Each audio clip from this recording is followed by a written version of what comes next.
Assalamualaikum warahmatullahi wabarakatuh.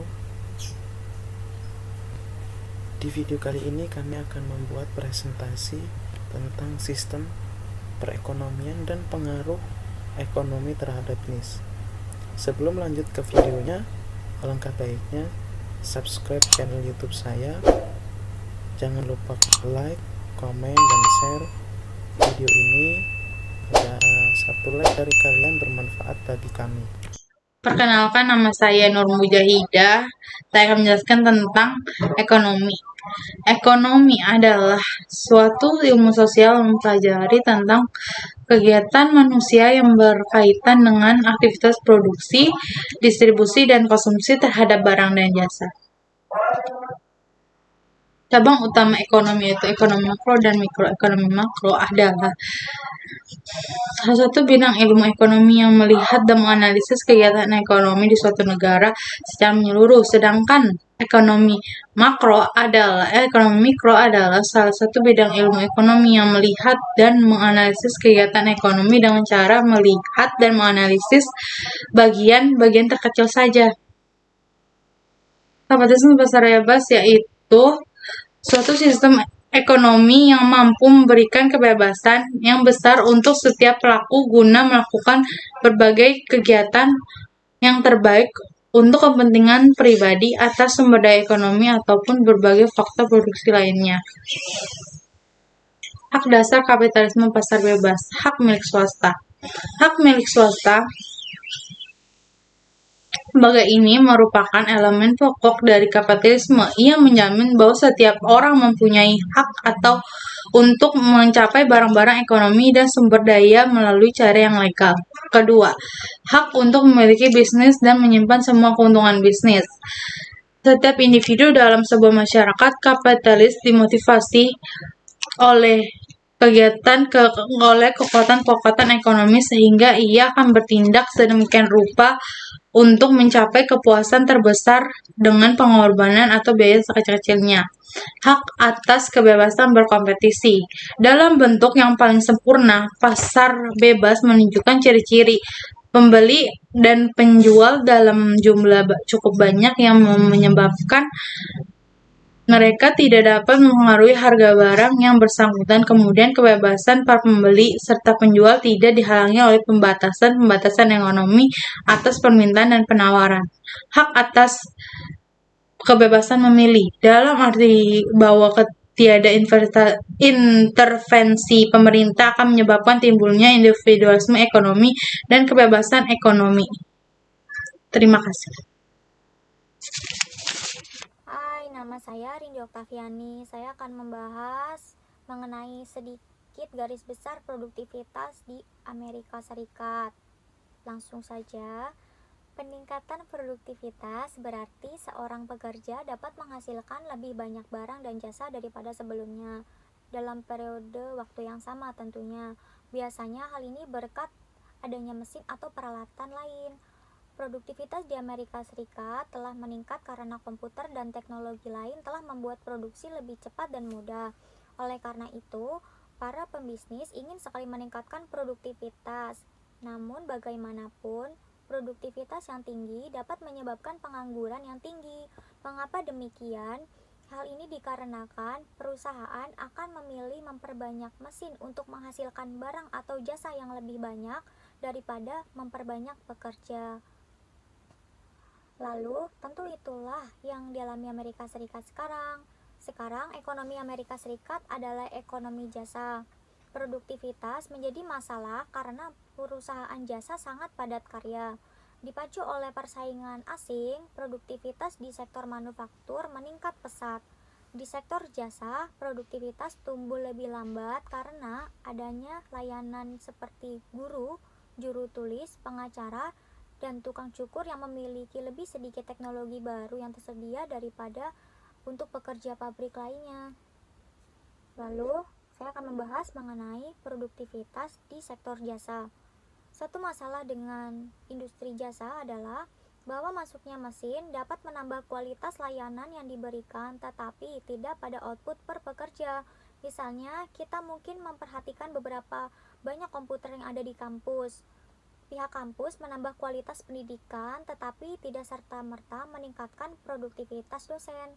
Hal yang sama berlaku untuk beberapa peralatan di rumah sakit, seperti pemindai CAT, pemindai PET, dan pemindai MRI.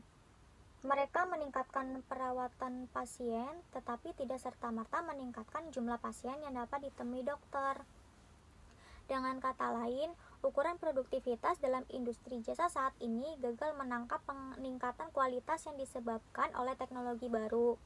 Jelas, Amerika Serikat dan negara-negara lain perlu mengembangkan ukuran produktivitas baru untuk ekonomi jasa yang mencakup kualitas serta kuantitas output. Terlepas dari itu, peningkatan produktivitas perekonomian tampaknya akan mengalami serangkaian pasang surut, seperti yang telah terjadi selama beberapa tahun terakhir. Kami akan mempelajari proses. Assalamualaikum warahmatullahi wabarakatuh. Saya Nur Aida Rizkianingsi dari Fakultas Ekonomi Bisnis, Program Studi Akuntansi. Next materi yaitu memahami sistem ekonomi di Amerika Serikat. Sistem ekonomi adalah keseluruhan tata cara untuk mengkoordinasikan perilaku masyarakat dalam menjalankan kegiatan ekonomi sehingga terbentuk satu kesatuan yang teratur, dinamis, dan menghindari kekacauan dalam bidang ekonomi. Dalam sistem ekonomi terdapat 3 indikator utama ekonomi, yaitu pertama produk domestik bruto atau PDB, yang kedua tingkat pengangguran, yang ketiga ada inflasi dan indeks harga. Kita bahas mengenai produk domestik bruto terlebih dahulu. Produk domestik bruto atau PDB adalah total nilai barang dan jasa akhir yang diproduksi di suatu negara pada tahun tertentu. Baik perusahaan domestik maupun perusahaan asing dapat memproduksi barang dan jasa yang termasuk dalam PDB, selama perusahaan tersebut berada di dalam perbatasan negara.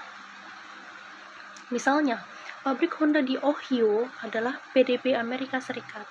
Walaupun pabrik Honda berasal dari negara Jepang, tetapi dia berada di Amerika Serikat, dia termasuk PDB Amerika Serikat atau pendapatan Amerika Serikat. Begitu halnya dengan pabrik Ford di Meksiko adalah PDB Meksiko. Mulai musim semi 2014, Biro Ekonomi Amerika Serikat, analisis di Departemen Perdagangan, akan melaporkan statistik yang disebut gross output. Gross output adalah ukuran total volume penjualan di semua tahap produksi. GO hampir 2 kali lipat nilainya dari PDB, dan dianggap sebagai indikator siklus bisnis yang lebih baik dan lebih konsisten dengan teori pertumbuhan ekonomi.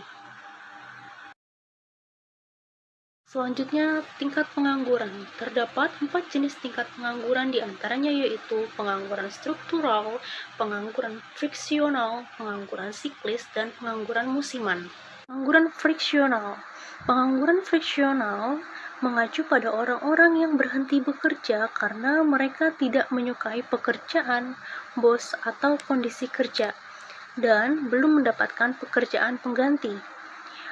Pengangguran friksional juga mengacu pada orang-orang yang memasuki angkatan kerja untuk pertama kalinya, atau biasa disebut fresh graduate. Pengangguran struktural. Pengangguran struktural mengacu pada pengangguran yang disebabkan oleh ketidaksesuaian antara keterampilan pencari kerja dan persyaratan pekerjaan yang tersedia. Misalnya, penambangan batu bara di daerah di mana tambang telah ditutup.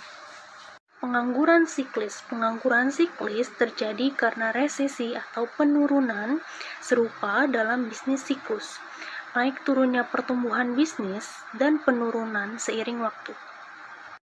Jenis pengangguran siklis ini adalah jenis yang paling serius. Pengangguran musiman. Pengangguran musiman terjadi ketika permintaan tenaga kerja bervariasi sepanjang tahun, seperti halnya panen tanaman. Yang terakhir, inflasi dan indeks harga. Indeks harga membantu mengatur kesehatan ekonomi dengan mengukur tingkat inflasi, desinflasi, deflasi, dan stagflasi. Inflasi adalah kenaikan umum harga dan jasa dari waktu ke waktu. Definisi resminya adalah peningkatan terus-menerus dalam tingkat harga konsumen atau penurunan terus-menerus dalam daya beli uang, yang disebabkan oleh peningkatan mata uang dan kredit yang tersedia melebihi proporsi barang dan jasa. Jadi, ini juga digambarkan sebagai terlalu banyak dolar yang mengejar terlalu sedikit barang. Kembali dan tinjau hukum penawaran dan permintaan untuk melihat cara kerjanya.